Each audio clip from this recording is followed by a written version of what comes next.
আগামী জাতীয় সংসদ নির্বাচনে দিনাজপুরের ৬টি আসনে প্রার্থীদের চূড়ান্ত নাম ঘোষণা করেছে বাংলাদেশ জামায়াত ইসলামী। প্রার্থীরা হলেন দিনাজপুর ১ আসনে ঢাকার তুরাগ থানা জামায়াতের আমির মোহাম্মদ মতিউর রহমান, দিনাজপুর ২ আসনে জেলা জামায়াতের কর্মপরিষদ সদস্য অধ্যক্ষ মাওলানা এ.কে.এম.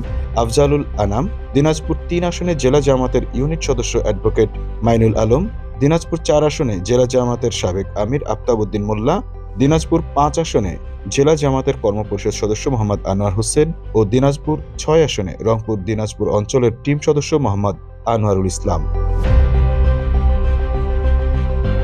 জেলা জামাতের আমির অধ্যক্ষ আনিসুর রহমান বলেন, জামাতের কেন্দ্রীয় নির্বাচনী কমিটির সিদ্ধান্ত অনুযায়ী জেলার ৬টি আসনে প্রার্থী চূড়ান্ত করা হয়েছে। দিনাজপুর ১ বীরগঞ্জ কাহারোল আসনের প্রার্থী মাওলানা খোদাবক্স মনোনীত ছিলেন। সম্প্রতি তিনি সড়ক দুর্ঘটনায় মারা গেছেন। Mamun Mahfuz, time news desk.